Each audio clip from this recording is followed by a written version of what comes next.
Months after this experience, which I still cannot explain, I was on Dunwich Heath once more in a dream, walking the endlessly winding paths again, and again I could not find my way out of the maze which I was convinced had been created solely for me. Dead tired and ready to lie down anywhere, as dusk fell I gained a raised area where a little Chinese pavilion had been built, as in the middle of the yew maze at Somerleyton. And when I looked down from this vantage point I saw the labyrinth, the light sandy ground, the sharply delineated contours of hedge taller than a man and almost pitch black now, a pattern simple in comparison with the tortuous trail I had behind me, but one which I knew in my dream, with absolute certainty, represented a cross-section of my brain. Ho-dee-oh, ho-dee-oh, ho-dee-oh, ho. Hello and welcome once again to the Spouter-Inn. I'm Chris. And I'm Suzanne. And this time we are reading W.G. Sebald's The Rings of Saturn. Which is a book I've been very excited about ever since I first ran across it and been trying to get you to read, so it'll be fun to talk about together. Yeah, you've been telling me to read this for years, and now that I've read it, I have a question for you. Yeah. What is this book? It's really, I don't know, it's like a bath or something. It's a book that when I read it, I just sink right into it. I'm like, I don't know, it kind of washes over me. And as I was rereading it for today and imagining what it's like to be somebody other than me reading it, I'm like, I don't know if everybody is going to like this book, but people like me will really like this book. I think that's all very fair. I definitely could see why people might like this book quite a lot and why they might bounce right off it. I enjoyed it, and I wished I wasn't reading it right now, if you see what I mean. I wish I had encountered this book when I was younger and wasn't quite so 2022-ish in my brain habits, because the book, it's like a bath. It's washing over you. It is usually described by people as a novel. Yeah, can't imagine why they would say that, because there's no plot. There's no plot. Absolutely no plot. Character development. Mm-hmm. There's nothing. It's not even all that fictional. I mean, there are some things that are apparently not as accurate as it seems, but it seems on the surface to be a person talking about their experiences wandering in a part of the world that they lived in, meeting people that we know that they know, and thinking about facts about history and literature and biography and so forth that are generally true. Yeah. It's like a memoir or like an itinerary or like a pilgrimage text. I mean, the books I always compare it to in my own mind. And it's so funny, when I was rereading this, I got to the end and I saw, after the first time I'd read this book, a whole list of books or authors that I kind of put in the same category. So my list says things like Brown, Borges, Mandeville, Kafka, Chateaubriand, Melville, Montaigne. You know, you get the sense of being in a conversation with somebody who has all kinds of interesting things to say, and they go off on these imaginative sort of flights of fancy or tangents and then come back around again to the point. And so there's this kind of sense of looping out in this long digression, and then you come back to where you started and you're paradoxically somewhere else. You know what I mean? Like you come back to where you were, but you're different. And so in that way, it's like Montaigne, or it's like Brown, writer of Religio Medici and Garden of Cyrus, or even a little bit like Moby Dick in some ways. They're like very digressive and encyclopedic passages. It's doing this, in Borges for sure, it's doing this thing where it takes you on a ride. Yeah, but it doesn't have any of the Captain Ahab, Queequeg fun stuff to help you along. No, there is no plot. But there are stories. There are stories, but it doesn't even really tell you too explicitly what its framework is, so to speak, except the detritus of things he's thought about for a while. Yeah, and also it's an itinerary, like it's a walk. He says this at the very beginning of the book, when the opening lines, "In August 1992, when the dog days were drawing to an end, I set off to walk the county of Suffolk in the hope of dispelling the emptiness that takes hold of me whenever I've completed a long stint of work." And so it's a very Moby Dickish opening in some ways, I think. He talks about his frame of mind and that sort of sense of paralyzing horror and destruction and stuff. But it's a walk, and he travels from place to place. And that's why I said it's also a little bit like a pilgrimage. He goes to places he's wanted to go for a long time to think about the past in this really imaginative, dreamlike way. And he walks through his thoughts, right? He walks from one idea to the next. Exactly. So it's like travel narrative almost. I mean, that's another way you could think about it. But not novel, for sure. Yeah, no. Well, I mean, I'm I'm perfectly willing to have a very capacious sense of what the novel is, but I don't know if novel is the most helpful term for this, as opposed to essay or prose poem, even if potentially a lightly fictional essay. And the prose is beautiful in places. Like it's, as you say, when you said prose poem, I mean, there's passages that are just absolutely lovely. And that's one of the things I like about it a lot too.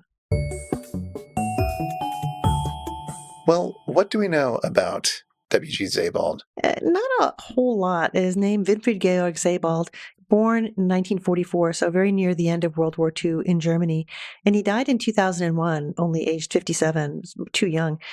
His most famous novel came out actually in the year of his death, called Austerlitz.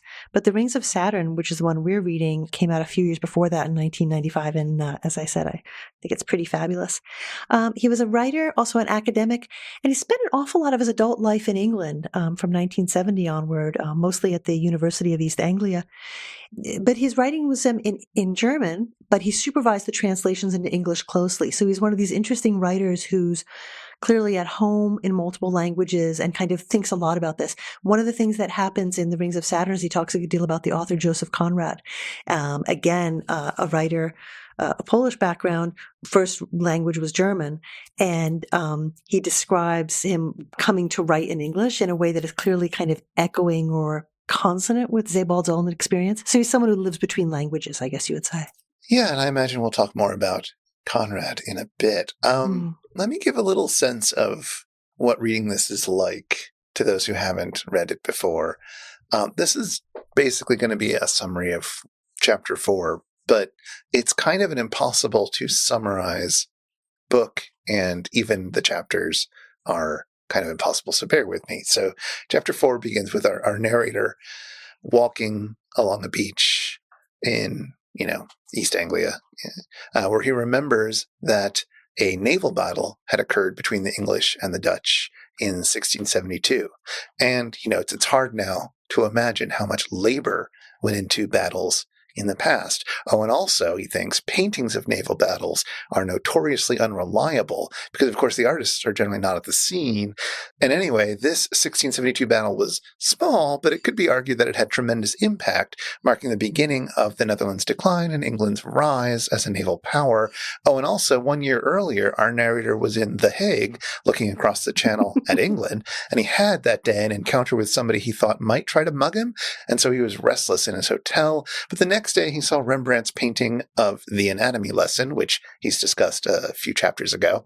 And then he works his way to Amsterdam, and then he flew to Norwich, the largest city in Norfolk. And he looks out the window and thinks, oh, how small everything is. But that was like a year ago, and now he's looking for the sailor's reading room. And when he finds it, he settles in and he reads the logs of patrol ships from 1914, which eventually leads to a discussion of ethnic cleansing in Bosnia and an allusion to Kurt Waldheim's involvement in some of the politics around the ethnic cleansing process that was happening, and then Waldheim's later position as Secretary General of the United Nations, which led to his voice being recorded and launched into space on Voyager 2. Now, if you look up a summary of Chapter 4 of The Rings of Saturn online, you might read something completely different. And that's because there is so much detail packed into these. And the walk of one thought to another hits so many occasions that everybody's going to take away different landmarks. Mm-hmm, mm-hmm. But I tried to give you a shape of it. But that's right. I mean, so it's in 10 parts. There's 10 sections, 10 chapters, however you want to look at it. And that bath-like quality of the prose, where it just goes on, is something that's partly produced from the way in which the paragraphs will go on and the way sentences go on. Like they're beautifully structured, but there's this kind of, tidal rhythm to them. And as we were saying earlier too, there's like nested stories within them at certain times. Like sometimes there's stories about himself, like you were describing in part 4. He describes being in The Hague and being nervous and going. He talks about himself sometimes, but in other sections of the book, he'll tell about other people, other writers, other figures in history in a really evocative way. So like Fitzgerald, who's the translator of the Rubaiyat of Omar Khayyam, is one of the people he talks about, or Chateaubriand, whose memoir is particularly famous. He'll tell his life story. He tells a life story of Joseph Conrad. So he's got these nested, I don't know what to call them.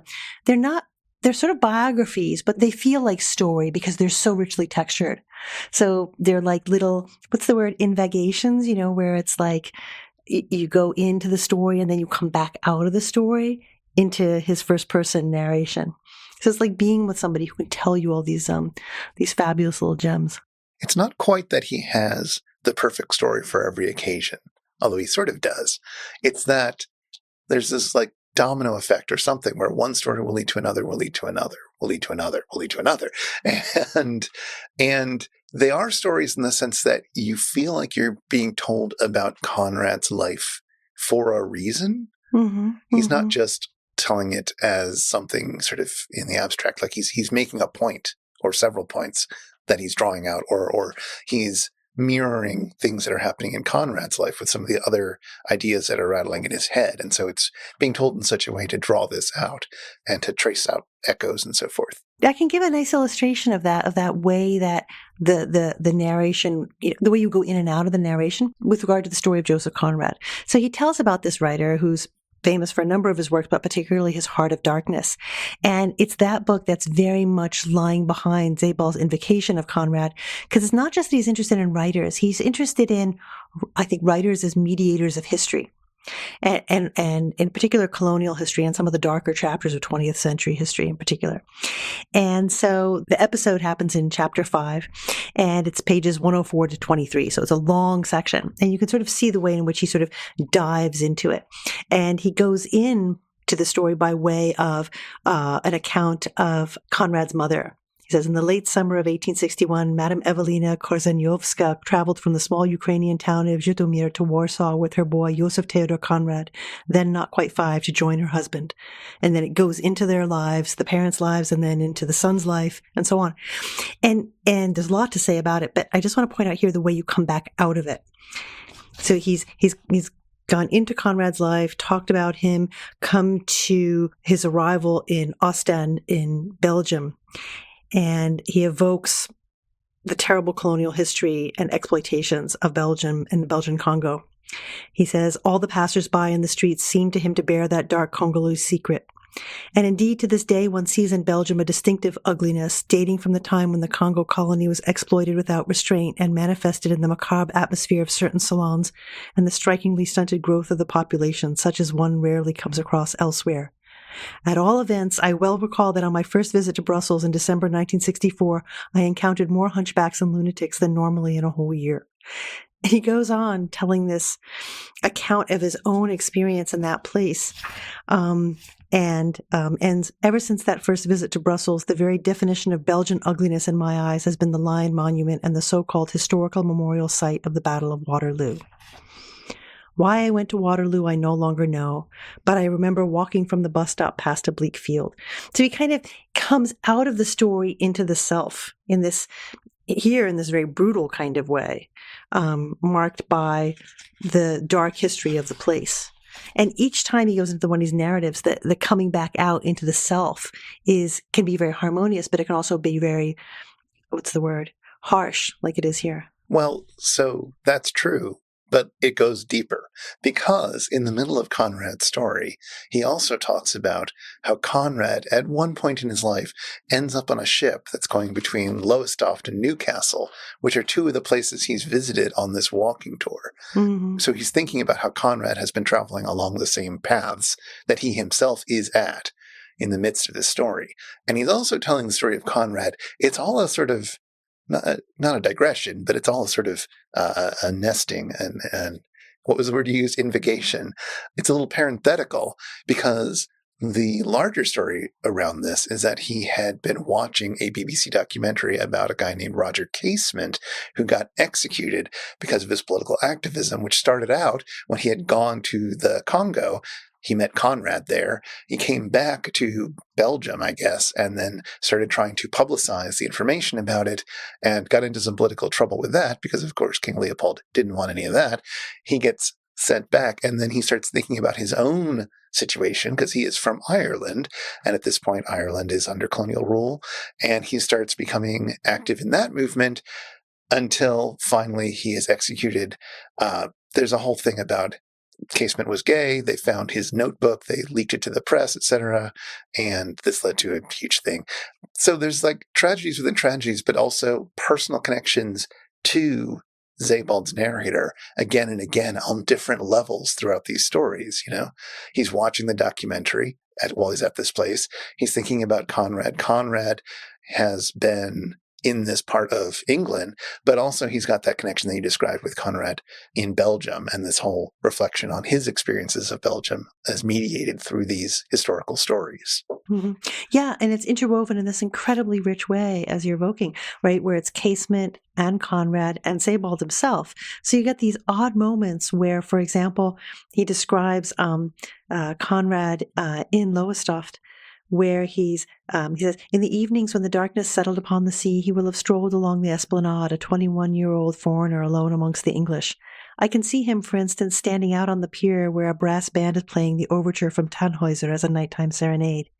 And as he walks homeward past those who remain to listen, with a gentle breeze coming off the water, he's intrigued by the ease with which he's absorbing a hitherto quite unfamiliar language, a language he will one day employ to write the novels that will win him worldwide acclaim. Right? So it's this weird, he's talking about Conrad, but it's also, this is somebody else, right? His own experience is kind of there as well. Exactly. To be honest, this chapter 5, is, I think, my favorite chapter in the book. And if you're only going to read one chapter, to give it a try, it's fine. You're not missing too much from not having read the first 4 chapters. You can dip into it that way. Yeah, no, it's a good one. And it's a good moment also to point out this one other really neat feature about Sebald's writing, and again, one that I really like, the images. So he'll put in photographs of different sorts. There'll be landscapes or buildings or people or all different that are illustrating in some way or the other. And there's at certain points they're done particularly poignantly. The Temple of Jerusalem one, which we might talk about later, is a really great example, I think. But here in this chapter, when he's giving the account of Casement, we get a picture of Casement being led off by police, and we get excerpts from what looks like his date book. And then finally, at the very end of the chapter, we get his signature, Roger Casement, 14 April 1916. Which is when he dies. Exactly, right? So there's a sense in which he signs the memoir, kind of. And so that interwoven quality of these people's live stories, we begin with the first person narrator, but we go out into these other lives, and then we come back over and over again. Yeah. The other thing about these photographs is that none of them have captions. Mm-hmm. None of them have credits. I think they're all photos that he took, but even these sort of scans of documents, there's no information given. There's no list of special thanks to the various. No, you have to figure it out. It's all just there as part of the text, which is kind of fascinating. Well, what do you make of it? I have some ideas. What do you make of it? It's interesting. One of the things that I first thought while reading this was that, wow, these photos and these reproductions of these photos are very gray. Mm-hmm. They do not seem like they were especially designed for this kind of print job that was done for this book. And so there's something kind of, for the most part, sort of indistinct and, let's say, not especially pretty about the photos. They're almost like newspapery, if you remember old newspaper photos, kind of. They're rough. Yeah. They're very amateurish. Often. Sometimes, it's photos of there's a copy of a painting of the young poet Swinburne showing off his shock of red hair, which of course is just gray hair in this black and white reproduction. But that at least, is professionally made by a painter, and there's some nice contrast to it. A lot of these photos are just smeary and blotchy. And it also feels like that's kind of the aesthetic he's going for, that there's something a bit indistinct about them, or that the images are designed so that they're not overwhelming the text. Yeah. I almost feel like they're like reference photos. You know what I mean? You know how you have a photo that's to kind of, as almost a kind of a placeholder, a trigger or something to tell you what goes there. And I feel like that's very much in keeping with the way in which, he never talks about imagination as such, but this idea of imagination as this kind of wellspring of images. He talks about dreams a lot, and memory and the way in which memory is sharp or indistinct. And the photos, I think, are kind of in that space. They're cues to memories as opposed to sharp, clear representations of what is or was. One of my favorite photographs in the book, and one of the few that really just stood out to me and popped, let's say, Uh-huh. occurs later in the book. And it is a photograph of a model of the Temple of Jerusalem. That was also one of my favorites. So at some point, Sebald, or the narrator, or whatever you want to call him, is going to visit this person who spent his whole life, this guy named Thomas Abrams, who's been working on a model of the Temple of Jerusalem for a long time. And it's just the more he has worked on it, the more he has tried to be accurate, and the more research has had to go into it, and the more detail has had to go into it. And it's become this sort of obsession, but maybe not in an unhealthy way. Just, it's been a lot. And there seems to be a photo of it. I guess that's what it is. Of course, there's no caption to explain it, but it is, I think, the first proper 2-page spread of a single photograph. I think it's the only one. It's the only 2-page spread, I think. Yeah, we get, like, the diary, we get two pages of that, but that's 4 sort of smaller pages of the diary split up. But yeah, I think this is, then later on we'll get a few other sort of book spreads. Yeah, but the effect is so heightened, right? Because you get this vanishing point in the gutter, right? Exactly. Yeah, you've got these rows of columns that, as you say, a vanishing point into the gutter over this 2-page spread, and it's very symmetrical and very just so. And it just pulls you into the nothingness of the gutter of the book. Yeah, and then there's this one little tiny figure at the bottom left. There's a few tiny figures. If you look closer into the gutter, you can see a few others. But there's one particularly noticeable. Well, not noticeable, but it's small. There's a larger figure. Is an indistinct person just sort of staring off to the side at nothing. So what do you make of that? Like, again, I'm full of thoughts, but what do you make of that? I don't know what to make of it. I just noticed that while I was reading it, it suddenly brought me there at a time when I was sort of going through the end of the book. And, I enjoyed the book a lot, but there was so little to hang on to that there was a lot of like, okay, I don't know why we're reading the story. I don't know where this is going. This temple person seems interesting. And then there's like that. And it's like, oh yeah, okay, I'm back. Like, this is in the next to last chapter in the book. So yeah. Yeah, like you're saying, this guy, Thomas Abrams, has been working on this model for 20 years, right? He's been doing it. It's a life passion. And again, it really feeds into this whole pilgrimage idea that, Sebald is going on this itinerant trip, right? Where he's going from place to place, visiting these sites, right? That are sometimes really secular sites, but they're like, and so when you finally get to the Temple of Jerusalem, it's like really singing the pilgrimage song, right? But it's this model of it, right? And it's this product of his research, right? People keep asking him if he's been inspired by divine revelation, right? American evangelists keep asking whether it was inspired by divine revelation, and he says no, and they're all very disappointed, right? He says it's just research, right? But there's this lovely passage where Thomas Abrams talks about his work. He says, it's just gotten more and more and more complex, he says, right? In the final analysis, our entire work is based on nothing but ideas which change over the years and which time and again cause one to tear down what one had thought to be finished and begin again from scratch, he says. I would more than likely never have started building the temple if I had had any notion of how my work would get out of hand and of the demands it would make on me as it became ever more complex. And he goes on, I have to make every one of the tiny coffers in the ceilings, every one of the hundreds of columns, every single one of the many thousands of diminutive stone blocks by hand, right? He says, I sometimes wonder if I will ever finish the temple and whether all I have done so far has not been a wretched waste of time. And that's when the 2-page spread happens, right? And then he picks up again. But on other days when the evening light streams in and I allow myself to be taken in by the overall view, then I see for a moment the temple with its antechambers and living quarters, the Roman garrison, the bathhouses, the market stalls, the sacrificial altars, covered walkways, the booths of the moneylenders, the great gateways and staircases, the forecourts and outer provinces, and the mountains in the background, as if everything were already completed and as if I were gazing into eternity. And that's the end of Thomas Abrams' speech, right? We're in the middle of a paragraph, but that's the end of his speech. And it's so powerful, right? Because this is a vision of what could be. Like whenever you're making something, if you're writing something, you're like a poem or a book or a story or whatever, right? Or you're making a piece of art. Right? I mean, I don't know how common this experience is, but I think some people have it, like you imagine what it can be. And it never is that thing. Right. And I feel like that's what's happening there, right? It's an account of the making of the temple, but it's also like creation, right? Trying to make something. You can glimpse it, right? But you can't make it. Yeah, absolutely. I don't know. I find that really trippy. And the picture works incredibly well, I think, to punctuate that whole ecstatic moment. Yeah. I just had a look because I also got a copy of the ebook of it. And that picture is broken up into two different images and they're just next. It doesn't work as well. It's very disappointing. Books. Gotta Sometimes love 'em. the real book is the way to go. The other thing about that passage you just read is that it ends with a mighty list. You know how I feel about those. Yeah. Yeah, I do. And there were lots and lots of lists in this book that is all about the Omnium Gatherum. It's just everything. Everything that he can think of that fits in with the things he's talking about will find a home in this book. It feels like it's a bit more constructed than that, I suppose, but it does often feel like anything can get into this book. And so there are a lot of lists in the book.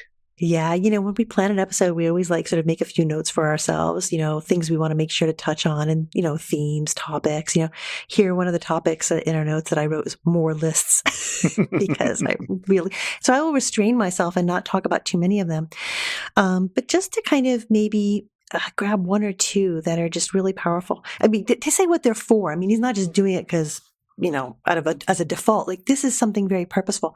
Part of it is that vividly imagistic quality that I'm so struck by, that I really fall in love with. And in part, when he does that, he's very much, I don't know if it's echoing, but kind of responding to, again, what this sort of early modern author, Brown, does in his Religio Medici and some of his other writing, which we might come to at some point in our own experience. And so when Sebald is talking about Brown, he says, one of the Brown's works called Urn Burial is a meditation on burial urns that had been unearthed in England and sort of just talking about all the stuff that comes to his mind when he thinks about those, right? And so Sebald, talking about Brown's writing, he says, his catalog includes a variety of curiosities: the circumcision knives of Joshua, the ring which belonged to the mistress of Propertius, an ape of agate, a grasshopper, 300 golden bees, a blue opal, silver belt buckles and clasps, combs, iron pins, brass plates, and brazen nippers to pull away hair, and a brass Jew's harp that last sounded on the crossing over the black water. The most marvelous object, however, from a Roman urn preserved by Cardinal Farnese, is a drinking glass, so bright it might have been newly blown. So, list, yes, but it's also a list that's doing some really heavy-duty work. These are all objects that persist over time, right? They don't degrade, right? They're made of stone or metal or whatever, right? They've traveled through time in some sense, right? And the drinking glass is really amazing because that doesn't usually survive that voyage through time. So that's one of the things the lists are doing. They're giving you a way to talk about time and also to talk about images, right? Which can be overwhelming at certain times. One of my other favorite lists in this book comes at the end of part 7, where one of the people he's talking to is recounting a dream. It's a particularly beautiful passage, and I don't know if other people would love it as much as I do, but I think it's absolutely stunning. I believe that the passage you're thinking of is right after a line that I took a special note of. So he's talking with an author and translator who is also a German person who moved to this part of England, who's about 20 years older than Sebald was, named Michael Hamburger. Mm-hmm. And there's a lot of interesting echoes amongst their lives that they go over. But at some point he says something to the effect of, the ghosts of repetition that haunt me, which it feels a bit obvious perhaps, but that kind of idea of the repetition of this thing that I'm seeing now is reminding me of this other thing that I'm seeing then. And then that ties to that other thing, which reminds me of this other thing. And like this kind of thematic repetition that can circle around in these really intricate patterns throughout your life in the way that sort of haunts you, that if you know enough about the world around you, it will keep inscribing itself onto you. And that this book is a replication of that process, and maybe not an entirely happy one. Yeah, no, I think that's exactly right. At the level of the individual person, it's about the way in which your memories are always taking you back in this recursive kind of, return backward that lands back in the present again after it sort of comes around full circle. And yet you are always moving forward in time, right? So that's that weird, like, I don't know how to put it. You're swimming against the current when you go back in the memory and then you come back into the present moment, right? And when that happens at the collective level, then it's history. And I think that's one of the reasons why he's sometimes talking about very personal experience, personal memory. But in other moments, he's talking about kind of collective memory, right? So he'll talk about, like we were saying earlier, the Belgian Congo and the legacy of colonialism, or he'll talk about World War I and Gavrilo Princip, or World War II and, the German experience, as in this account of the translator Michael Hamburger. So there's that. And then also the dream states are these projections into the future, right? So you're always looping around forward or back, even as you move forward chronologically in time. And that's, I think, where the idea, the rings come from, right? You're always coming back around again. Well, yes. We should think again about, like, what are the rings of Saturn? Yeah, one of the it's sometimes understood, I think, in terms of just this idea of recursion, this coming around in circles, right? But one of the things that I've been thinking about a lot, especially this time around reading the book, is, how can I put it, how we produce meaning, where we think we're finding meaning, but we're actually creating it. So how many rings are there around Saturn, right? You might wonder. So, because I mean, it's a trick question, right? Because there's an infinitely large number, right? There's all this stuff, there's all this crap orbiting around. In a sense, there are no rings around it, yeah, right? or no rings, or an infinitely large number. But to your eye, you produce 7. Right? That generally speaking, right? It depends on what level of magnification you're looking at, but generally 7 is, but that idea that you produce it, it's not that order or that number or that meaningfulness actually exists, is that you create it, through the act of perceiving it. And it's a little bit like constellations, right? I mean, it's not that the constellations are in these forms, right? It's that we make these forms, we make sense of them. We look at this stuff, right? All these individual pieces of stuff in the world, and we make meaning out of them. Yeah. There's a moment when Sebald really evokes this really powerfully. It's at the end of part 9, when he's describing this uncanny storm that's happened that has brought down a whole number of trees in the place where he is. And it's weird because the trees are so deeply rooted and so densely planted that when they fall over, there's no crash, there's no noise. They just very silently and slowly tumble over. And he sees this sight of, I guess, like erasure of a forest almost.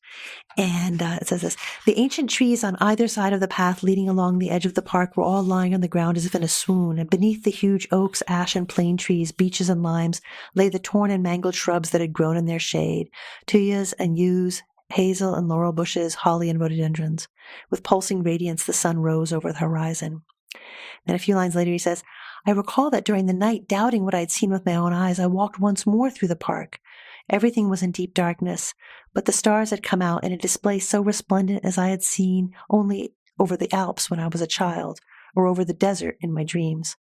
From the extreme north right down to the south, where the view had before been blocked by trees, the sparkling constellations were spread out: the Plough, the Trail of Draco, the Triangle of Taurus, the Pleiades, Pegasus, the Swan, and the Dolphin. Unchanged, and it seemed to me more magnificent than ever before, they revolved above me. There's a lot going on here. I mean, lists, first of all, but also, like, he sees this all in the daytime, right? And it can't take it in. And then he looks at it again at nighttime, and it's in this darkness, and the stars are there, and he can match them up with what he saw as a child, so in the past, or what he's dreamed, right? In this sort of projection into the future. And all the way to the north, all the way to the south, there's the constellations all spread out. And the list of the constellations maps onto the list of the trees, right? It's almost like the stars have replaced these trees, which have been wiped out. But they're also, how can I put it? He invents them almost in a way, like they revolved above me, right? Like that's how he orients himself in the universe. So it's this weird, I don't know how to put this. This is a book about the overwhelming abundance of stuff, of images, of historical events, of just stuff. And what are you going to do with that? You make it into a shape, because that's the only way you can function. And we do that as individuals, right? We make coherence. And as a society, we do that, and we call that history. I find that really, like, a really neat thought. Yeah. There are 2 other things I want to point to off of that. One is that just a few pages before that description of the hurricane, there is a photo of Sebald himself leaning up against a tree, which he talks about. He's up against one of the Lebanese cedars, which, unless I'm completely misreading it, is in that area where the hurricane would, eventually, a decade later, hit, ripping up the trees. So this is the only photo I believe of him in the book. I think you're right. And it's at that site, which is, before the disaster strikes. Yeah. Yeah. And the other thing that I want to point to is the epigraphs of the book. There are two of them. One of them is just from an encyclopedia, and it says the Rings of Saturn consist of ice crystals and probably meteorite particles describing circular orbits around the planet's equator. In all likelihood, these are fragments of a former moon that was too close to the planet and was destroyed by its tidal effect. So you've got, as you say, the rings are made up of debris, of small items that aren't, they aren't rings per se. They're just tracing these orbits. But they are evidence of destruction that we now look up at the night sky. And I think most people would typically think, oh, the beautiful rings out around Saturn, right? You don't look at them and immediately think, oh, the sign of a terrible destruction where a massive meteorite got too close to a planet and then was destroyed and is now spread out across the entirety of it. This kind of hidden violence in everyday things. And the quote before that is from Joseph Conrad in a letter that he wrote, which is in French, but in English it would go something like, "Above all, we must forgive those unfortunate souls who have chosen to make pilgrimages on foot, who walk along the shore and watch without understanding the horror of the struggle and the joy of victory or the deep despair of the vanquished." Mm-hmm, mm-hmm. So we have this with, his descriptions of him going out to the shore and thinking about the naval battles that have been there and so forth. Just the world is surrounded by evidence of struggle and evidence of violence and evidence of terrible things that have happened. And that makes up the fabric and the texture, like the debris makes up the rings of Saturn. But again, what can you do with it? Well, you can make rings, and hopefully they're pretty. Yeah. Well, I agree with you completely. And it happens, this destruction and this making of something out of that chaos happens at the celestial level. That's the Rings of Saturn. It happens at the level of warfare, as you were saying, that makes the kind of historical narrative, right? And it happens also at the level of individual experience, right? And that's where Conrad's letter to Marguerite Poradoska is coming from, right? That it's about allowing yourself, to be blown apart kind of by passionate experience, right? Yeah. And then you have to put yourself together again. And I agree with you, like pulling those out really illuminates so much about what's happening in the book. These moments of separation and coming back together over a long time, there are a couple of them in the book, and they really are, I think, reinforcing that sense of harmonious loss. I don't know what to call it. These moments of like recognizing that the past is the past and you can never have it again. There are a couple of these. One of them happens in his account of his own experience with the Ashbury family, which he sort of ends up staying at these people's house because they rent out part of their house, this woman and her children.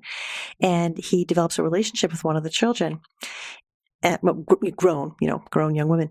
And he says this on page 220. He says, "The next morning when I came to say goodbye, I had to look for Catherine for a long while. At last I found her in the kitchen garden, which was overgrown with deadly nightshade, valerian, angelica, and shot rhubarb. In the red summer frock she was wearing on the day of my arrival, she was leaning against the trunk of the mulberry tree that had once marked the center of the neatly laid out herb and vegetable beds within the high brick wall. 'I've come to say goodbye,' I said, stepping into the bower formed by the spreading branches." So this is a moment of parting, but also she's wearing the same dress she wore when he first encountered her. And it's like, and again, it's one of those weird intertextual moments. It's like Odysseus and the tree, in the Odyssey. So there's this sense of like coming back around and also parting.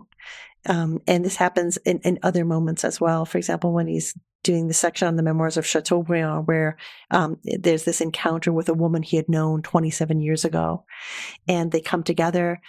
She says, "My lord, do you remember me?" And I, he wrote, recognized her. After 27 years, I was sitting at her side again.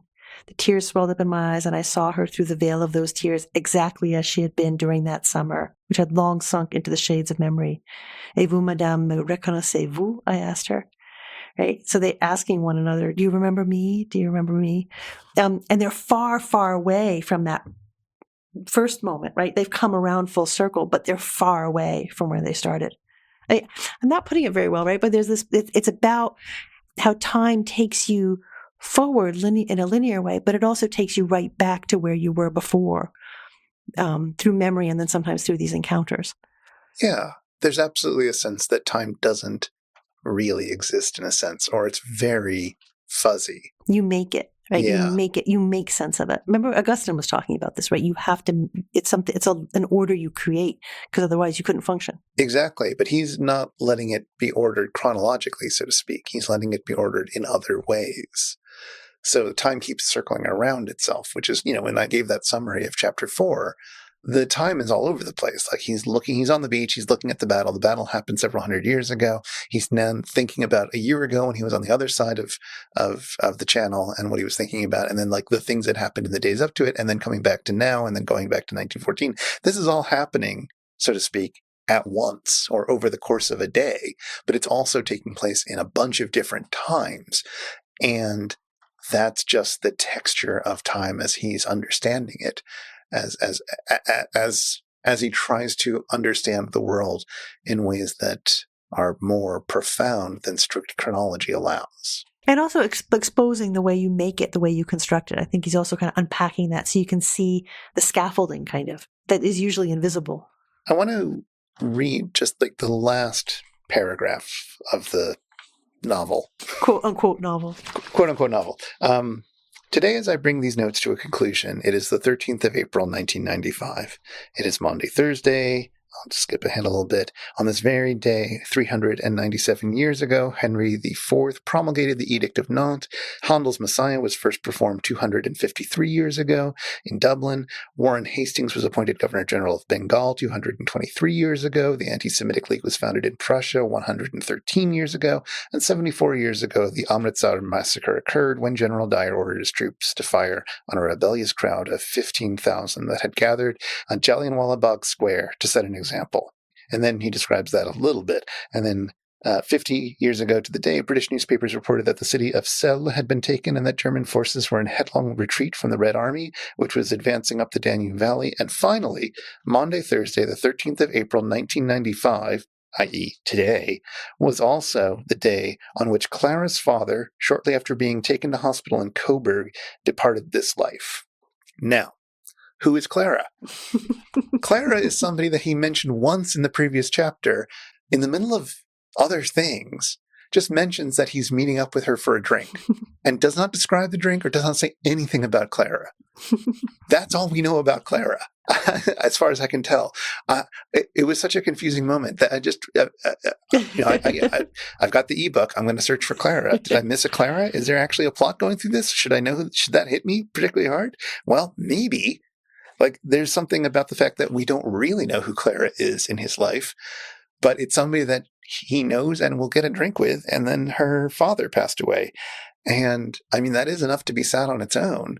It maybe doesn't seem to be in the same league as all the other things he's just listed, but, maybe on a certain level it is. I don't know. It's fascinating that it ends with that list, and it ends with this very narrow, specific thing that it's about. I mean, it does go on after that, but for a little bit more. But he starts thinking about his history, which is but a long account of calamities. And it occurs to me that at one time, the only acceptable expression of profound grief for ladies of the upper class was to wear heavy robes of black silk taffeta or black crepe de chine. And he's been talking quite a lot about silk production throughout this book, because there are a million different threads he's following on this book. And silk production in China and then in France is a big one. Well, threads. Yeah, no, totally. So there's a lot to say. So you're right that like a lot of the moments that he's mentioning, the 13th of April moments, some of them are almost cosmological when he says, it's Maundy Thursday, the feast day on which Christ's washing of the disciples' feet is remembered, and also the feast day of these various saints. And then major historical events, the Edict of Nantes, stuff like that. There's the macrocosm of history, but there's also the microcosm of the individual life. And that's Clara's father's death, which for Clara, right, is a terrible thing, is a big thing, of right? Course, of course. So it's kind of bringing out the way in which like there's the macrocosm, right, the big world, and then the microcosm, the little world of the individual person. But when you're in the microcosm, how can I put it? That little loss is overwhelming, right? So it's this dizzying movement between I don't know what to call it. It's like synecdoche, right? It's like the very small thing is also the enormously big thing at the same time.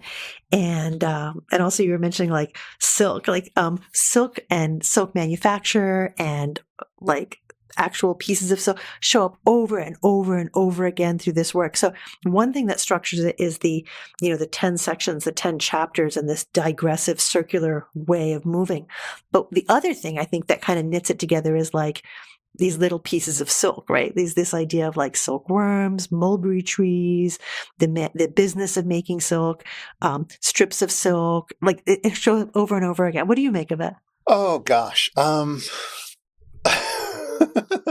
Is it? I don't know if I make anything in particular of it. It is definitely again a thread, haha, that's there, and I am not an expert on silk, so I have to admit that stuff I wasn't catching on to it as much as I probably should have. Well, like I think so two things. One is part of is the experience of reading this, right? So when I was reading it the first time, I was noticing these little references to silk, and I'm like, wow, what's going on there? I was enchanted by it. And then you get to the end, the last section, the last chapter, and there's like a whole lot about it. And it was like, I don't know. It's like, when you listen to, I don't know, a symphony or something like that, and there's a theme and it shows up, and then it comes back again at the end and it's all big and blown out and fully expanded. Right.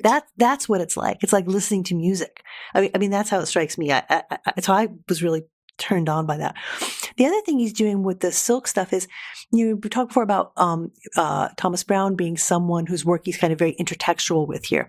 And Brown uses the metaphor of the silkworm as part of a kind of elaborate metaphor about the nature of the soul and even the possibility of the transmigration of the soul. So the same way, the worm makes a chrysalis, and then, there's the cocoon, and then it, becomes like a moth or a butterfly. So he uses that as a metaphor. So Sebald picks that up, but instead of going to, elaborate the metamorphosis experience, right, and using that as a metaphor or an allegory, instead he's like, it's all about the silk, right? It's all about the thing that is produced, which is a thread, which can be woven, which can be elaborated, and which therefore becomes an incredibly interesting way of talking about the writer. Right, which he's been talking about all the time through this book, right, with Conrad and all the others.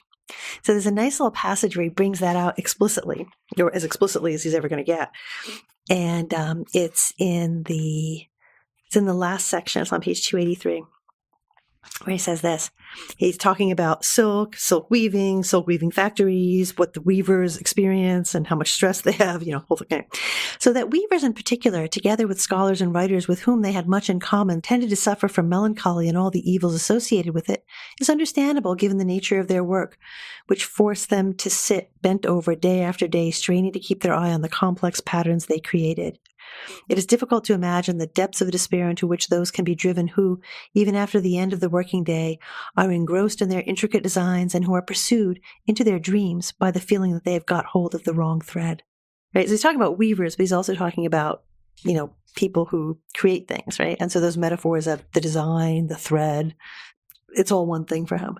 I think you're absolutely right about the notion of sort of thematic development, and especially with the silk stuff, I think that does sort of get bigger and bigger over the course of the quote-unquote novel, which, maybe that is what it's doing instead of character development or plot development. It's just thematic development. But because it's very literary. I mean, it's super literary, but it's like Montaigne's essays or like Mandeville's travels or some of Borges's more weird stuff. None of which are novels. No, and that's why I would not call it a novel, but it was more like memoir, I think, than anything else. And the photos strengthen that. One of the books it reminds me of too is Times Square Red, Times Square Blue by Samuel Delany, which is a totally different book, but also is this. It's about a world, but it's also about individual experience. And it also uses images as a way of punctuating the account. I mean, I know it's a very different kind of book, but in that way, I mean, those books push very similar buttons for me. So we're in the middle of a cluster on time, and I think this definitely has a lot of interesting things to say about time and contrasts really nicely with the Confessions. What were some of the other books that we had thought about adding to this cluster? Well, one we talked about, but I don't think ever considered seriously, though it's a shame, is Proust's Remembrance of Things Past, or In Search of Lost Time. I mean, someday. Someday. I know. It's like, but I've never read the whole thing, but it's incredibly beautiful. I've read about 200, 300 pages of it, which is not a lot considering it's like 2,000 something pages Someday, total. though, we should pick out a section and do it, and do it in a very like focused kind of way because it is beautiful. Yeah. Well, maybe some year we'll devote to Proust. But obviously, I also feel like Proust has been talked about a lot in terms of his thoughts on time, or at least in terms of how it shows up in the first 50 pages of the novel. Yeah. Which are terrific, but, which is the thing that most people read. That's the bit I've read in French even, so la la. So yeah, Proust was definitely on the list. Another one that we were considering was in a very different manner, Octavia Butler's novel Kindred, which is, I believe, her first published novel, but it is a story with a kind of time travel experience where the narrator sort of bounces back between Los Angeles in the 70s and life on a pre-Civil War Maryland plantation. And it uses this in some very interesting ways. It's one of, I think, the most popular Octavia Butler books. It is maybe not my favorite, but I need to reread it at some point. And it's been a little while, so I wanted to give it a chance. But we just didn't quite have, we only get 3 slots. I know. So we'll figure out how to bring in Octavia Butler one of these days. Yeah. And another thing that we thought about doing, and, we've never done a book of the Bible, have we? I don't think we ever have. Not yet. No. Genesis, right? Which is super fun to do as literature because you can take it apart in all these different kinds of ways. And in particular, because the creation, the account of creation in the opening chapters is also an account of the creation of time, like starting up time. So that's also a kind of fun thing to do. And it would have tied in perfectly with the Confessions, which talks so much about the first chapter of Genesis. Another book that we were thinking about was another book that I've been meaning to reread. I read this many years ago now, and it would be fun to go back to it. The Histories of Herodotus, which is... I've never read that. I'm ashamed to say. We should definitely do it at some point. It's kind of great. I kind of love it. It is one of the first history books. It's a little bit contentious about that because some of its historical methods are not necessarily what we would hope for. Perhaps, he's sort of known as the father of history and the father of lies, I think is the old saying. But it's not nearly as bad as people sometimes make it out to be, and it is in many ways delightful as literature as well. It is, from 430 BCE in Greece, looking at the rise of the Persian Empire and some of the conflicts between Persia and the Greek city-states. And there's some really neat stuff, especially in some of the early chapters about the world, sort of a description of various populations. That sounds awesome. And maybe also we could think about doing that in connection with a cluster on history writing or something like that if we do that again. We've already done a cluster on history writing. Son of history writing strikes back. And then one other book that we thought about doing, which we've talked about doing in a couple of different connections, would be Walter Benjamin's Arcades Projects or Passagenwerk, which would work, I think, in a cluster on time. But it's also about space and organization and, categorization. And I feel like it could go in a lot of different ways. I really love that unfinished project. It's so neat. Are you fond of it as well? I have never read it. I have just read people and heard people talking about it so much. It's such a cool, it's unfinished, but it's such a cool idea. I would love to do that together with, I don't know, something encyclopedic like Bartholomæus Anglicus or something like that. I think it would be really neat. Yeah. I'd love to have an excuse to finally read it. Lots and lots of books that we could have done about time. So many. Barely scratching the surface. I guess The Time Traveler by H.G. Wells could also have been on there. And plenty of others. And in fact, why don't you tell us what you think should have been on that list as well? Write in to us at spouter@megaphonic.fm or write to us on Twitter or however else you would get in touch with us and give us your ideas of what else you would want to see included on a cluster on time, and next episode we will read some of them out. And what else will we be reading for next time? Well, you know what other book takes place on April 13th, depending on if you adjust for calendars or not. It's The Paradiso by Dante. It's going to be our Dante trifecta. We've already done the Inferno and the Purgatorio, and now we're on to the Paradiso. Yay, we finished it. We'll get to finish it. It'll be fun. Do you like the Paradiso? It's a more fun book to talk about than it is to read. It's again vivid and imagistic. So I feel like, remember we've talked many times about how we'll have a theme and then we discover that like the things we've read also have this kind of other theme going at the same time.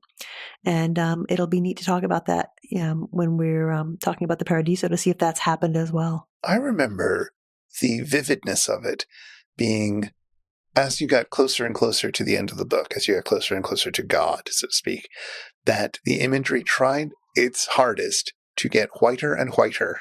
And it was just trying to blind you with the whiteness of it all as it went in. And then I found that very exhausting. Yes.